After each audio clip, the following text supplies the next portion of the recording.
You are listening to KLRN Radio, where liberty and reason still reign. Hey, this is John Preston, Marine Combat Veteran and Pacific Records recording artist.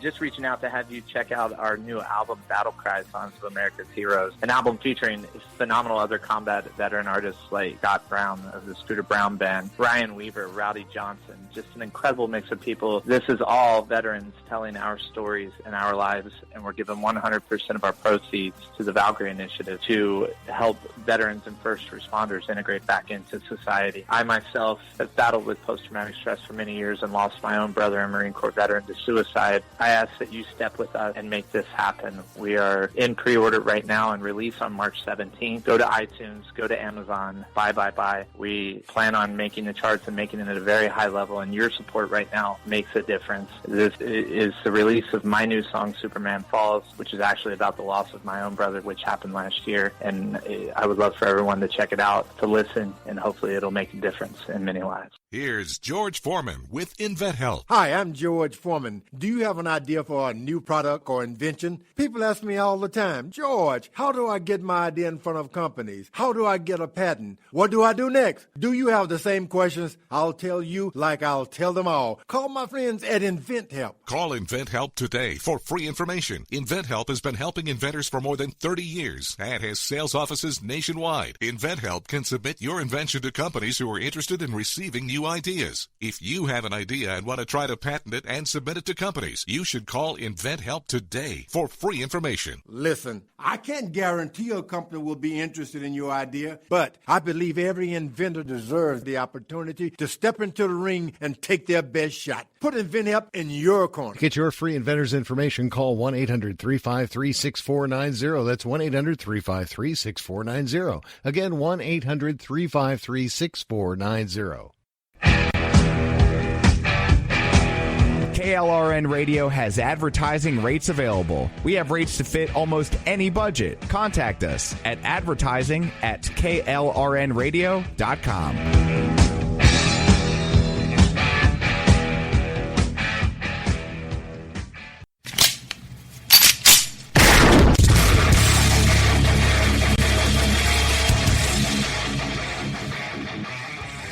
This is Slickery Trigger for Rebel Road Tactical.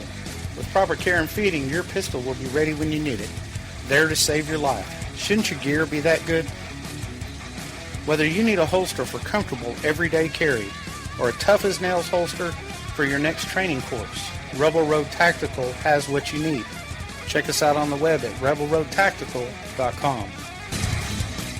Tired of paying outrageous prices for Viagra? Well, we have great news for you. Now you can finally get Viagra at huge discounts. Healthy Man allows you to save up to $500 on Viagra. Why pay U.S. pharmacy prices of $15 per pill or more when you can get Viagra for less than $3 a pill? Call today and get 40 Viagra pills for only $99. This can cost as much as $600 at your local pharmacy. You can't afford not to call us. If you want Viagra at the lowest prices, never pay $15 a pill pharmacy prices again. Get Viagra for less than $3 a pill. Call 1-800-516-7602 today and save up to $500 and get 40 pills for just $99. Healthy Man is fast, easy, and affordable. Operators are waiting at 1-800-516-7602 to take your call right now. Call 1-800-516-7602. That's 1-800-516-7602. Again, 1-800-516-7602.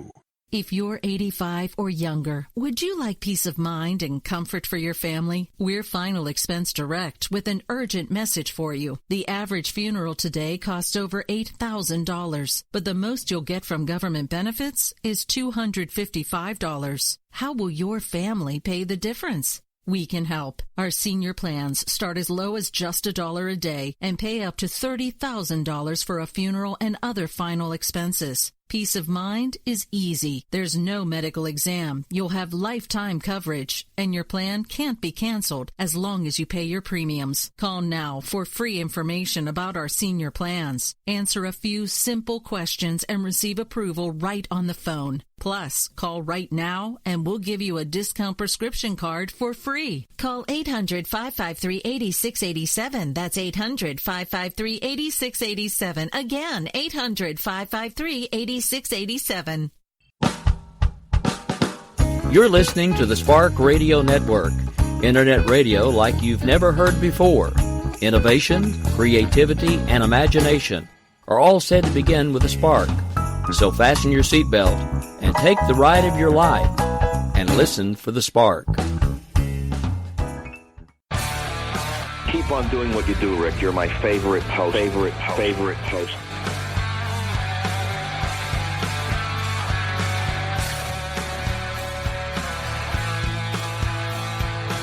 You know this freedom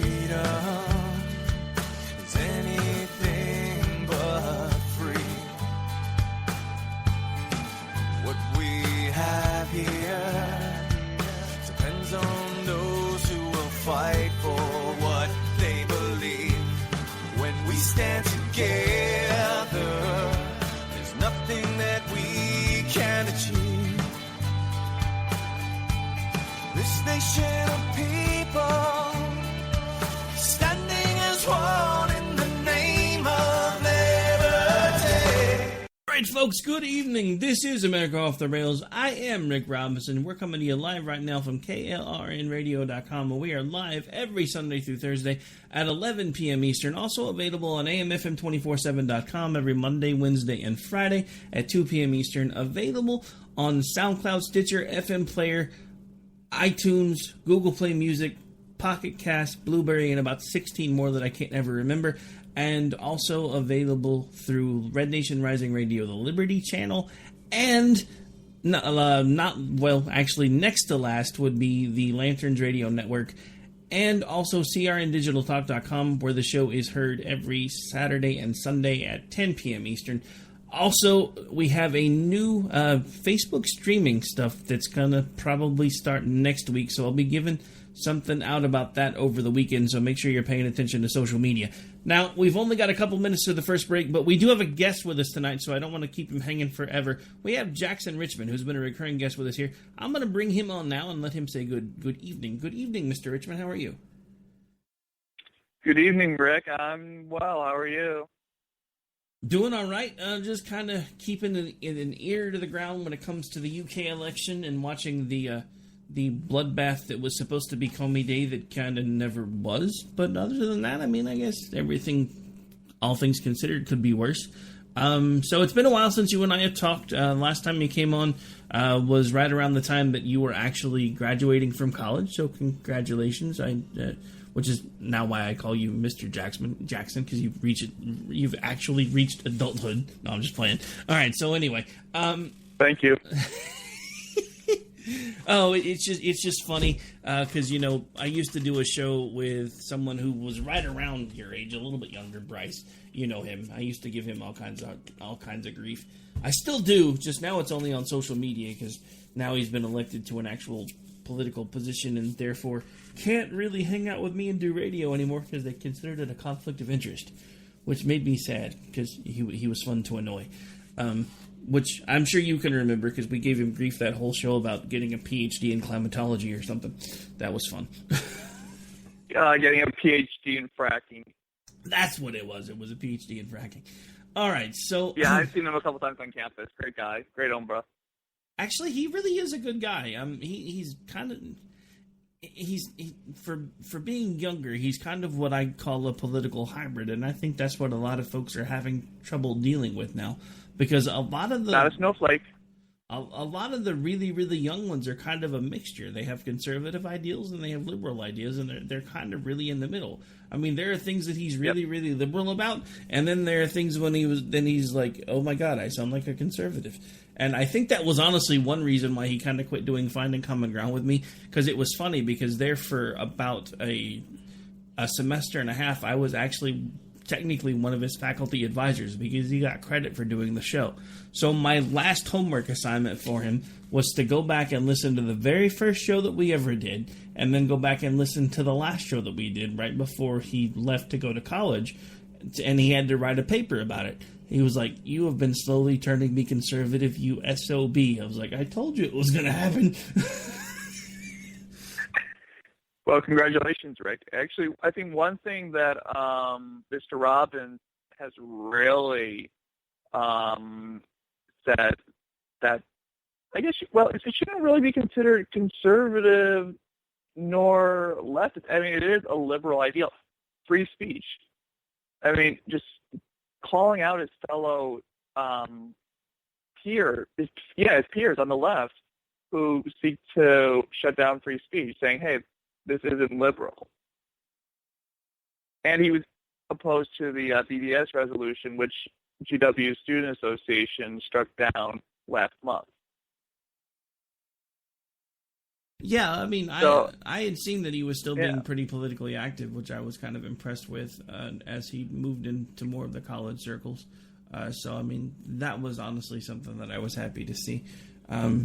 Maybe opening up counseling services, for incoming college students. Make sure they don't become snowflakes or whatever you call them. Oh, no, normally it's snowflakes. So are you saying you want him to open a counseling center where they hand out the coloring books and the teddy bears and all that stuff, or an actual I'm talking about center? I'm talking about yourself. Oh, me? Okay. I thought you were talking. Well, yeah. New service, I don't know about that. I can only do especially the millennial snowflakes. I can only do them in small doses, dude. I mean, Bryce, at least he had some redeeming qualities. Yes, he was a liberal, but he was also a very gun pro liberal, which kind of made him anachronistic. So, I mean, at least if things got too bad, we could start talking about guns and find a center point again and start working our way backwards.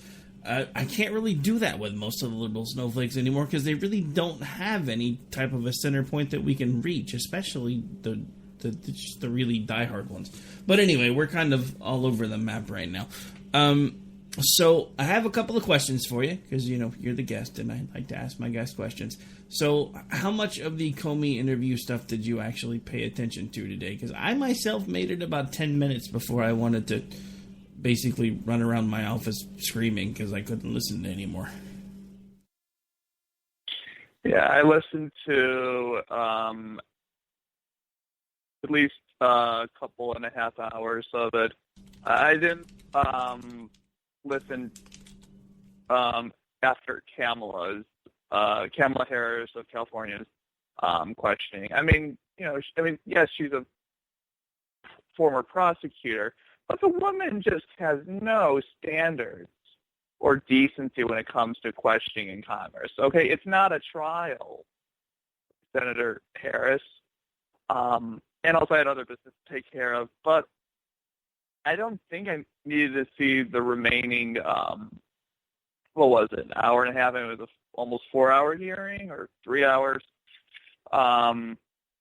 Because, look, at the end of the day, no one is in the clear, and nothing illegal, apparently, has transpired, but both sides are unsettling. And also, I think the contrast between Comey's conduct during the Clinton email investigation and which he thought of a special counsel but decided not to appoint one, and then between that and here over the Trump-Russia investigation, I think it's just astonishing. I mean, in the Trump-Russia investigation, Comey leaked he didn't leak, but he sent a memo to a Columbia law professor and who leaked the memo to the press, talking about how Trump acted inappropriately, and Comey had to create these memos because he thought the president would lie, and yes, the president has had a history of denying and lying when there's actually hard evidence, such as saying, I didn't support the war in Iraq. Yes, you did. It's on tape. Moreover, I'm surprised there was no mention of the leaking inside the White House or the executive branch, and he didn't really elaborate on Sessions. I don't know why. I mean, and it's going to be interesting to see whether or not he'll be called to testify regarding his apparent role in Comey being fired. And also, I think this is the most important question. Will Robert Mueller request tapes from the White House if they exist? At the end of the day, no one was, no one did anything illegal. I think both sides are still damned. And I think there's just too much hype over this, especially with other issues like repealing and replacing Obamacare. And we just need to wait until Mueller comes out with the results of his investigation. Yeah. That's my take. Well, I mean, and I agree with most of what you've just said. Most of again, I really only listened to about 10 solid minutes of it, but I did go back and listen to bits and pieces on YouTube, and I actually found some audio that will be running in a little bit too. But my biggest take about the Comey testimony today was the fact that it really just seemed like he was sitting up there with a bunch of hurt feelings. Because everything that he talked about, when they asked him a question, it all related back to how he felt in that particular moment. Well, I didn't feel that it warranted this, or I felt that that wasn't necessary, or I felt this, or I felt that. As the director, yeah, that was annoying. I mean, give us the legalistic aspect. We really don't care about your feelings. It's not your job to say, well, I felt this way, blah, blah, blah. At the end of the day, did the president do something illegal? Yes, he acted inappropriately. He acted like a princess daughter, in which Comey was the father trying to calm down that princess daughter, if you can understand an analogy. But I think, Comey inserted too much of his personal take. All right, so I just realized that you and I kind of dived right in the middle of the discussion, and I kind of skipped over a break, and this one's a network break, so we've got to get it in there.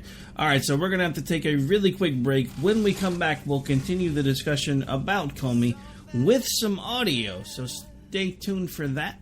We have some explosive audio from a Marco Rubio exchange, as well as Comey admitting that he may or may not have leaked information. We'll be right back.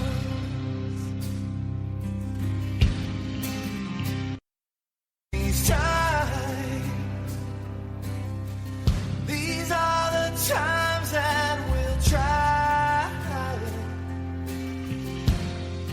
They'll try many souls.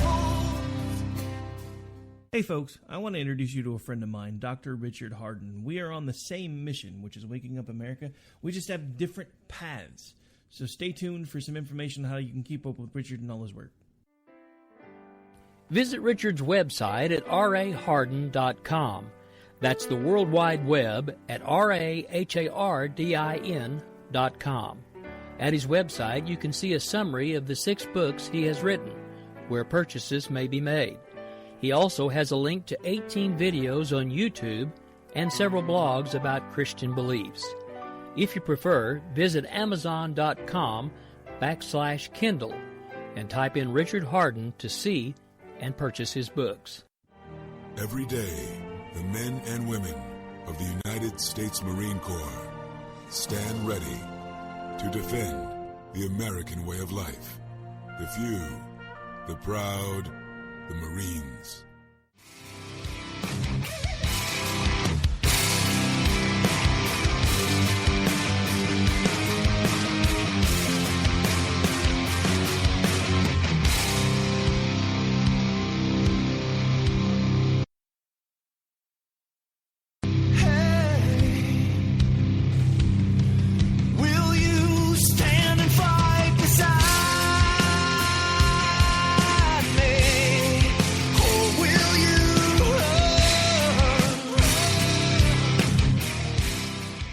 All right, folks, welcome back. Now, since I do have a guest, this is a message to the affiliates out there. The next break is mine. We're going to skip it, so we're going to go straight through to the bottom of the hour. So, now, I do have Jackson Richman with me, and we're going to be talking Comey Day, which was kind of a bit of a meh from pretty much any perspective. The interesting thing, though, is the left still came away with it feeling like it was a victory, but I'm not quite sure why, because there were some really interesting exchanges.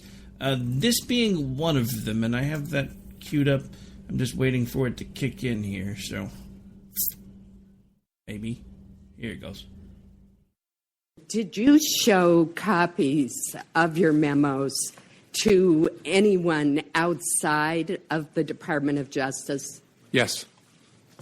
And to whom did you show copies? I asked, President tweeted on Friday after I got fired that I better hope there's not tapes. I woke up in the middle of the night on Monday night, because it didn't dawn on me originally, that there might be corroboration for our conversation. There might be a tape. And my judgment was I needed to get that out into the public square. And so I asked a friend of mine to share the content of the memo with a reporter. Didn't do it myself for a variety of reasons, but I asked him to because I thought that might prompt the appointment of a special counsel. And so I asked a close friend of mine to do it. And was that Mr. Wittes? No, no. Who was that? A good friend of mine who's a professor at Columbia Law School. All right, so I want to have you guys let this sink in for just a moment. The former sitting director of the FBI, upon his termination, took memos that he had crafted and turned them over to a friend so that that friend could leak them to the press. Now, we have been speculating about lots of leaks with this new administration and all of these people that were leaking information and how was it getting done and why were there so many leaks in the Trump White House. When the former director of the FBI is turning things over to the press, that indicates to me that we probably had leaks from the top down for quite some time now. And I'm sorry, I'm not sure there shouldn't be some ethical concerns there, as well as possibly, as far as I'm concerned, some legal concerns there for the former director of the FBI. But that's just me. Yeah, no, I agree. I think the Columbia law professor, whose last name is Richman, I have no relationship to him whatsoever. I was wondering if you were going to throw that out there. As soon as I heard him say it, as soon as I saw the guy's last name, I'd wondered if you were going to throw out there that he was absolutely no relation to you. Dan Richman is his name. And I wonder if Dan Richman, who is a professor at Columbia Law, will be criminally investigated. He should. He leaked the information. There's no other way. There's no way around it. And I do hear you. I do think Comey should also be investigated. But how that would go about, considering the nature of this case, which the president fired Comey as FBI director, would play out. Investigating Columbia law professor who leaked the information is one thing. Investigating someone you fired is quite another. Well, that could be done interestingly enough. Comey had alluded that he had done it to make sure that a special prosecutor got brought into play. I'm thinking we could probably use a special prosecutor to prosecute him. He wanted one so badly, might as well let him have one. He considered appointing one for the Clinton email investigation, especially after what happened on the tarmac between then Attorney General Loretta Lynch and Bill Clinton. But in the end, Comey decided against it. And that contrast between the tarmac meeting, considering whether or not to appoint a special prosecutor, not doing so, and then in this case, investigating Trump and Russia, in which Comey leaked information, which was officially leaked by a Columbia law professor, in order to activate, I guess you could say, a special counsel, is astonishing. The contrast, I think, is what's so disturbing about this special counsel noise. Yeah, no. You get my drift. Well, I'm glad you brought up the contrast because nobody's really been talking about that. Because there's more than just that contrast. We're talking about the contrast with Comey considering doing the special prosecutor with the Hillary email, deciding against it. Now, in this particular instance, he seemed to have been trying to push for one and was willing to violate ethics rules, if nothing else, to make sure that it did happen. I'm not sure what the legality is because at the time that he released the information, he was technically a private citizen, and they weren't necessarily top-secret documents. It's not quite the same as the Hillary email situation, but there should be at least a tacit look there to find out if what he did could be considered illegal, especially since he admitted it. Now, another thing that's very, very interesting is, let's not forget, right around the time that Comey was being let go, he had already testified that he had not released any information to the press. Now, I don't have the exact timeline, so I don't know if at the time that he made that initial statement, if he hadn't done it yet, but the dates are really close together. Well, he didn't leak the information to the press. He leaked the information to a Columbia law professor who leaked it to the press. Basically, he had the Columbia law professor air his dirty laundry. So, well, I mean, I get what you're saying, because it's kind of one of those legal speak issues, because he didn't technically leak it to the press. But at the same time, he was under oath when he was asked the question, and just because it's the letter of the truth doesn't necessarily mean it's the actual truth. But, I mean... Well, yeah, I mean, like, just because something's not illegal doesn't automatically mean it's acceptable. But when we're talking legalistically, that's where the wording matters. Well, yeah, no, and I get that. Now, speaking of legalistically, I have one other clip that I want to play before we get to the bottom of the hour, because we've got about 8 minutes till we have to take the bottom of the hour break.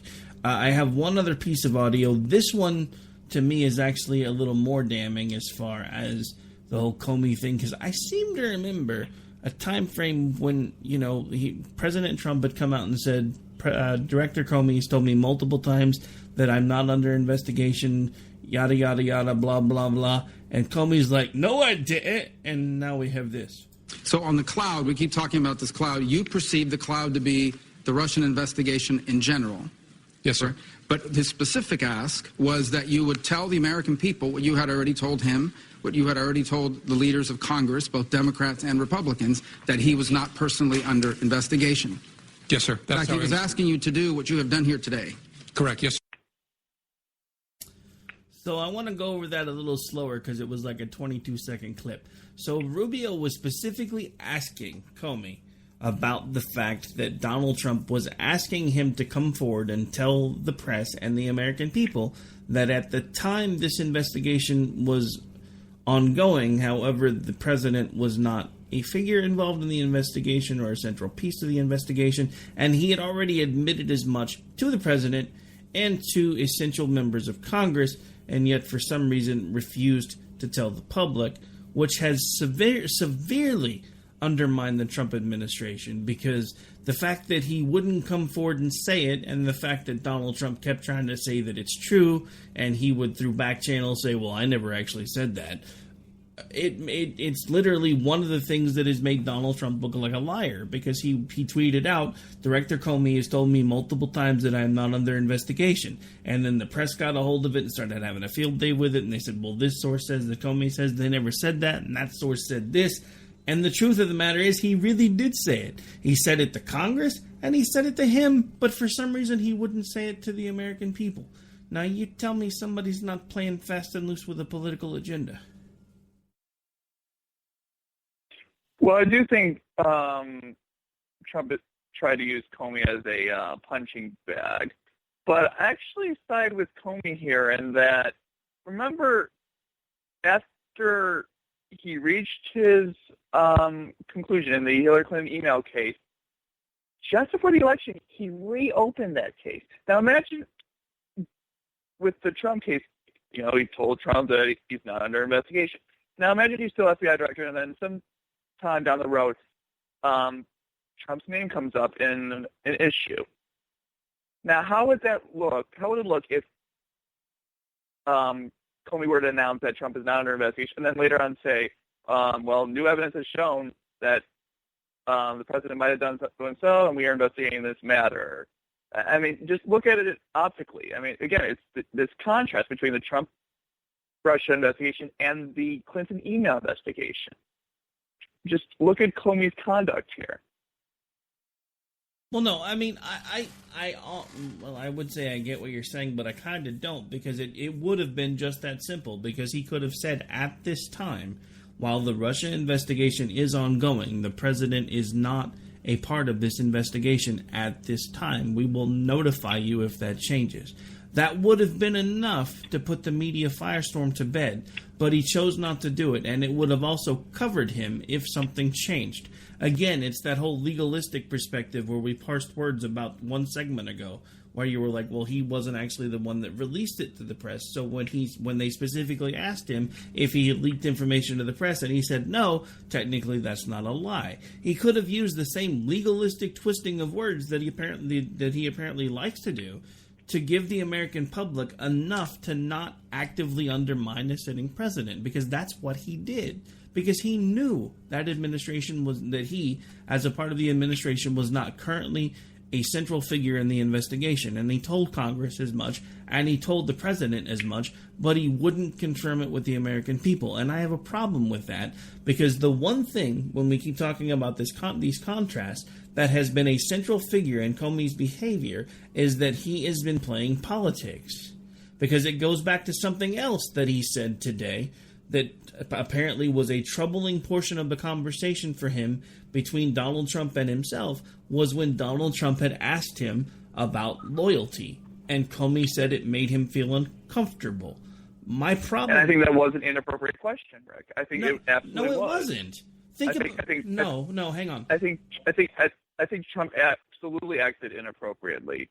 Okay, so hang on. Back up. I agree. I agree that the FBI shouldn't act like J. Edgar Hoover, but at the same time, the FBI should be holding everyone equally accountable. Okay, but you're missing the point of what Trump was asking, and I think you're also missing the context, because let's not forget when hang on, look, you're a guest. If you're going to talk over me on my own show, I have a mute button, so bear with me for just a second, and then I'll let you talk, I promise.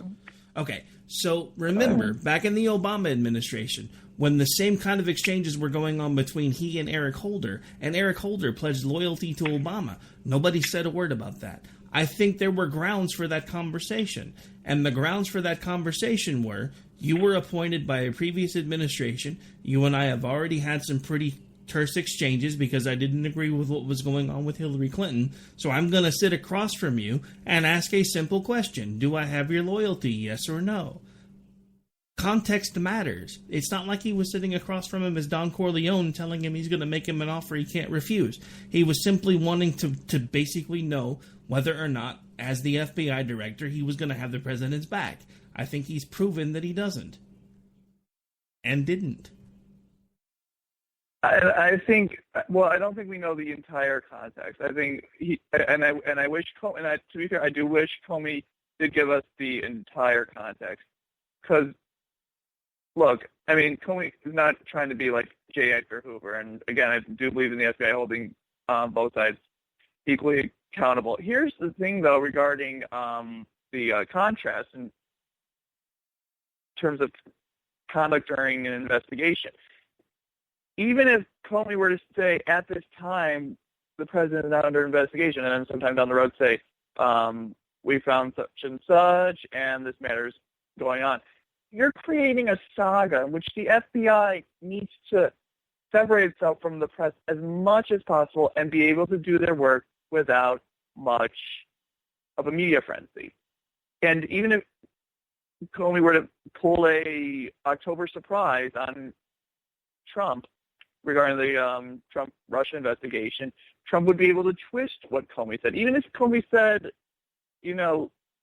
light years before, at this time, doesn't matter. Trump is a master at twisting and denying, even when there's hardcore evidence.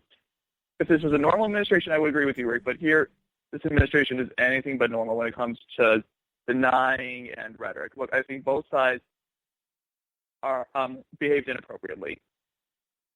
Yeah, but I think you're just letting your personal distaste for Trump color your narrative here, because look, I don't like the guy. It's not a personal distaste. I also don't have much respect for Comey. Actually, in fact, after the Clinton investigation, I lost all respect for Comey.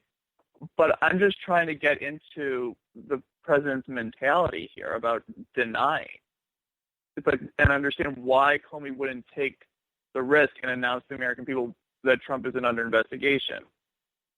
But why? I mean, imagine it. What if Obama did such a thing? Let's switch the party. That doesn't make any sense, Jackson. I mean, come on, be real with me for a second. Why? Because Why? Because he's not under investigation, and he hasn't been under investigation. That was information the American public needed to know because the press was running around with it like a bunch of rabid dogs saying that he was, and that he was lying about not being under investigation when it just came out today that he wasn't. So now it makes it everything that... But what if Trump did come to be under investigation? How would that look on Comey? Who cares? Comey got fired. By the time that would have come out, Comey wouldn't have even been here anyway. Comey already knew he was on the way out the door. It's why he started making notes about Trump. Come on. I mean, look, you're comparing apples and oranges at this point. The simple fact of the matter is, one of the biggest... Not apples and oranges. You're talking about optics here. Optics... Look, hang on. Okay. Optics be damned. We're talking about the truth. I don't give a damn about optics. The President of the United States was not under investigation, and the FBI director sat on it for political reasons, period, end of discussion. That's why he did it. That's the same reason... So show me where the FBI is required to make such an announcement that the President is not under investigation. Why was required to. Why would they not? What obligation did he have? But you're not, and no, don't hang on. Don't answer my question with a question. You still haven't answered my initial question that I've asked 5 questions ago. Why would he not tell the press and tell the American people, especially when the press got a hold of it like a rabid dog, that the president was not under investigation? Not only did he not tell him that, he denied it publicly until today. That's my problem. Wait, denied it? I mean, he publicly announced it today. Where is the denial? It's come out several different times, according to the press, that when Trump was saying that Comey's told me that I'm not under investigation, the press has twisted it multiple times because Comey wouldn't come out and say anything, and they've basically said that Comey has told them in private one-on-one conversations that he never told the president that he wasn't under investigation. So that's my point. Well, the press is going to twist anything, Rick. It doesn't. Even if Comey said that at this time, Trump's not under investigation. Okay. The press is still going to twist matters. I mean, like, would Comey have had to come out every single time the press twisted matters? I mean, this press is actually an enemy of Trump. I actually agree, and there is no objectivity in holding both sides equally accountable. I will give you points there. So you agree that the press is an enemy of the press, but you don't agree with a sitting FBI director actually coming to the president's defense when the press attacks him. I don't understand your logic, but we'll be right back. I just don't understand the need for Comey to have come out. I just don't get it.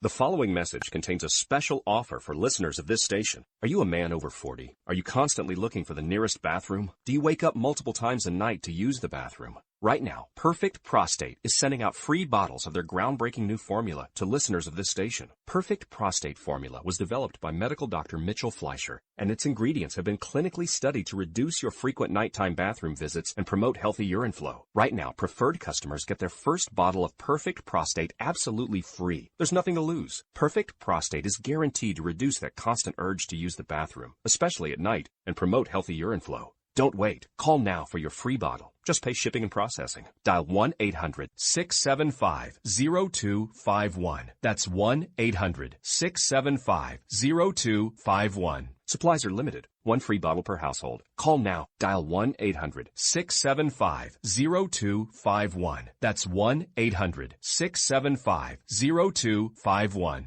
Tired of paying outrageous prices for Viagra? Well, we have great news for you. Now you can finally get Viagra at huge discounts. Healthy Man allows you to save up to $500 on Viagra. Why pay U.S. pharmacy prices of $15 per pill or more when you can get Viagra for less than $3 a pill? Call today and get 40 Viagra pills for only $99. This can cost as much as $600 at your local pharmacy. You can't afford not to call us. If you want Viagra at the lowest prices, never pay $15 $3 a pill pharmacy prices again. Get Viagra for less than $3 a pill. Call 1-800-516-7602 today and save up to $500 and get 40 pills for just $99. Healthy Man is fast, easy, and affordable. Operators are waiting at 1-800-516-7602 to take your call right now. Call 1-800-516-7602. That's 1-800-516-7602. Again, 1-800-516-7602. Every day, the men and women of the United States Marine Corps stand ready to defend the American way of life. The few, the proud, the Marines. Hey folks, I want to introduce you to a friend of mine, Dr. Richard Harden. We are on the same mission, which is waking up America. We just have different paths. So stay tuned for some information on how you can keep up with Richard and all his work. Visit Richard's website at raharden.com. That's the World Wide Web at RAHARDIN.com. At his website, you can see a summary of the 6 books he has written, where purchases may be made. He also has a link to 18 videos on YouTube and several blogs about Christian beliefs. If you prefer, visit Amazon.com/Kindle and type in Richard Harden to see and purchase his books. If you're 85 or younger, would you like peace of mind and comfort for your family? We're Final Expense Direct with an urgent message for you. The average funeral today costs over $8,000, but the most you'll get from government benefits is $255. How will your family pay the difference? We can help. Our senior plans start as low as just $1 a day and pay up to $30,000 for a funeral and other final expenses. Peace of mind is easy. There's no medical exam. You'll have lifetime coverage, and your plan can't be canceled as long as you pay your premiums. Call now for free information about our senior plans. Answer a few simple questions and receive approval right on the phone. Plus, call right now and we'll give you a discount prescription card for free. Call 800-553-8687. That's 800-553-8687. Again, 800-553-8687. 687.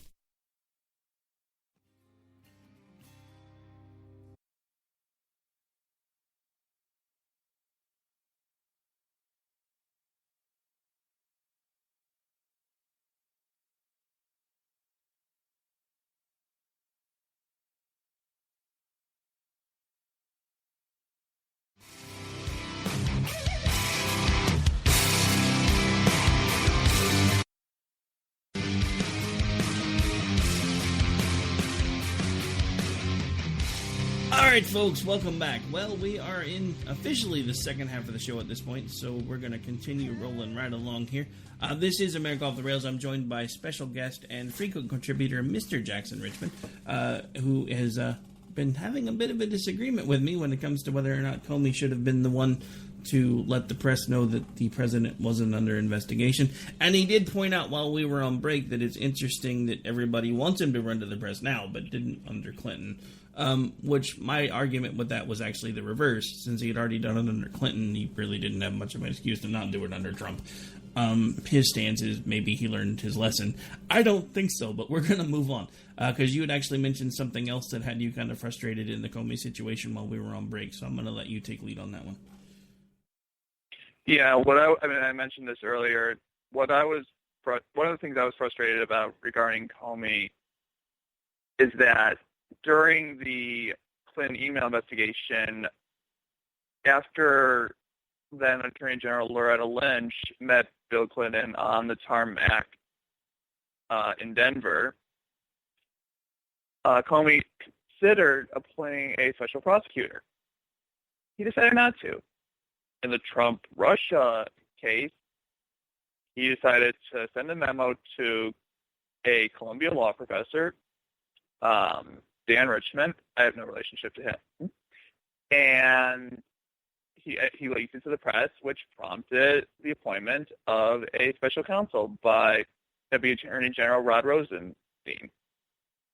So it's the desire to appoint an attorney general in the Trump case, but not the Clinton email investigation, that really ticked me off.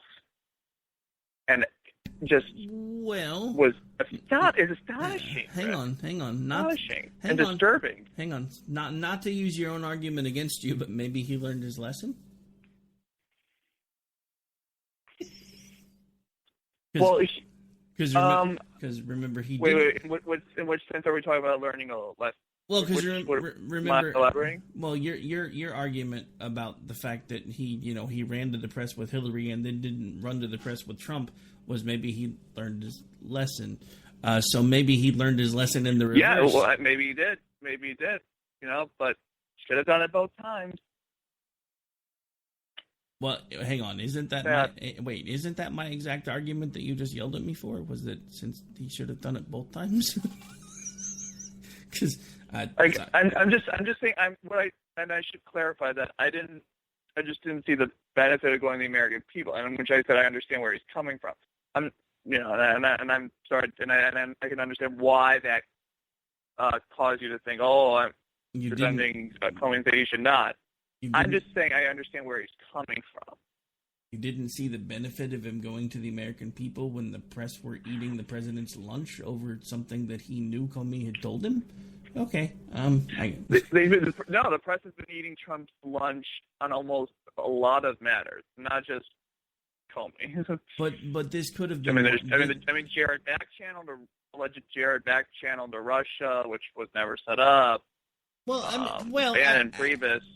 Well, actually, hang on a second, because I want to backtrack to that, because that's an interesting point that you bring up. Because one of the things that's been kind of a recurring theme with the press and this administration and the Democrats in this administration was the Russian collusion. And they actually alluded at this point that they were going to probably be able to find proof that there was collusion going back at least 6 or 7 months in the campaign and in the transition team. But the thing that and again, this story breaks and the press and everybody else is all like this. But what nobody's taking into account is if Kushner was checking into a back channel in December, how is it that the campaign was colluding with the Russians when they didn't have any ways to communicate, apparently, before December, when Kushner started looking into whether or not there should or shouldn't be a back channel? And I have to tell you, that is true. As someone who has actually interviewed a sitting chief or a former sitting chief of staff, those back channels that everybody's having a fit about now are common in every freaking administration. The Obama administration set up a back channel with Iran. Nobody batted an eye. Exactly. No. So anyway. Nope. And also remember Trump revealing that intelligence, which reportedly came from Israel. Remember when the Obama administration mentioned, I think it was accidentally, but nonetheless mentioned, the name of the CIA chief in Afghanistan? Awkward. Yeah, just a little.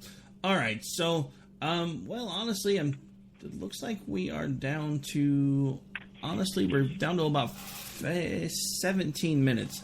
You know what? I'm just going to call this one good. We're going to run straight through, and I can just edit anything in for the other breaks before I send it over to them, because it's just easier at this point than to keep taking the breaks. So we're just going to run this one straight through on standard station format, because I can fix the rest later. Now, you had mentioned also wanting to make sure that we had touched base with the folks about the UK election, because apparently there's a bit of a surprise going on over there, at least for the sitting Prime Minister, possibly. Theresa May, you want to talk about getting your lunch eaten? Theresa May is getting her, well, actually, in Great Britain, they call it dinner. And then what we call dinner here, they call supper. So she is getting her dinner eaten by Jeremy Corbyn and the Labour Party. This was supposed to be a throttling of Jeremy Corbyn and the Labour Party. And this election has been anything but. I thought when Theresa May announced this election that it was cocky. I mean, you have the majority, why? Why are you trying to poke the bear? And that's what you just did. I mean, luckily, it looks like the Conservative Party will be able to hold on, but this has been anything but a throttling of Jeremy Corbyn and the Labour Party. And Jeremy Corbyn is a dangerous, anti-Semitic, Islamic terrorist sympathizer who should be nowhere near the levers of power. And right now, according to ITV, in Great Britain, the Conservative Party has 296 seats, while Labour has 251. All right. So it kind of feels like 2016, but it's in Great Britain. So now I want to clarify some folks, or something for some folks that may not be familiar with some of the terms they use over there, because, you know, for them, the Conservative Party doesn't necessarily mean, at least from my understanding, what it actually means over here. So from my understanding, the closest equivalent to a political party the Conservatives would have over there is the Labour Party, which seems kind of backwards for us. But, so, I don't know. They're like the Bernie Bros. Oh, but anyway, which Jen and I were talking about that in the last hour off the break. It doesn't really surprise me that Great Britain's political parties seem to be kind of backwards because they drive on the wrong side of the road. But I'm an American, so what do I know? Oh, shots fired! Bloody hell! Oh, all right. So what else going on with you? I know you've just graduated from college. I know you are still contributing. Where all are you writing at right now, and where all can folks find the work that you're putting out? Because, you know, it's no fun to plug you or not to plug you while you're here. Yeah, no, I mean, I'm writing all over the place. Even last month, published a piece in the Washington Examiner. You can follow me on Twitter at Jackson Richman, JCKSONRICHMAN. All lowercase numbers, no underscores, just at, all lowercase letters, Jackson Richman, JCKSONRICHMAN. You know, I've contributed to Regular Politics, Campus Reform, and other outlets. I always feel like he's taking a shot at me when he points out the no underscore thing, because people give me crap about my Twitter handle all the time. They're like, why do you have the underscore? I'm like, because I'm anal retentive and I like the space, and you can't have a space in a Twitter handle. So many people have given me a hard time about that. It's funny. But anyway, so I've actually been keeping up with a lot of your work. You do really good work, sir. So I hope you get to keep that up. Thank you, Rick. Even though you come on my show and sometimes annoy me. No, I'm just playing. I think that's the age difference. I'm not getting. I don't have a PhD in fracking. Not yet. Hang around with Bryce. You'll get one. And Nope. I only said that because I know he's listening, because he'd already messaged me like twice. So yes, Bryce, we're still talking about you and your PhD in fracking. Oh, I do. That's a microaggression. I do miss that kid, even if he did annoy me every Saturday morning for like a year and a half. I still miss doing the radio. Hey, but you got him to become more conservative. Well, I did, but he hasn't done the show now in like 6 or 7 months. I'm sure all the work that I had done has been destroyed.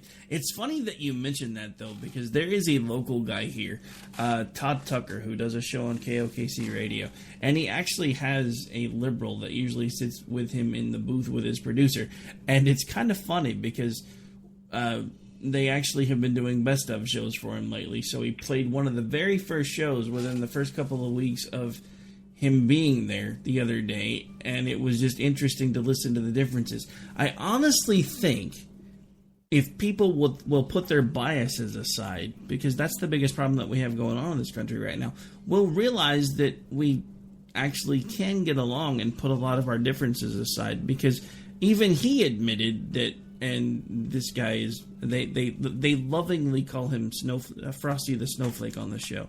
It's funny because it was a nickname that Todd gave him, and it just stuck, and he was the only one that would call him that for like forever.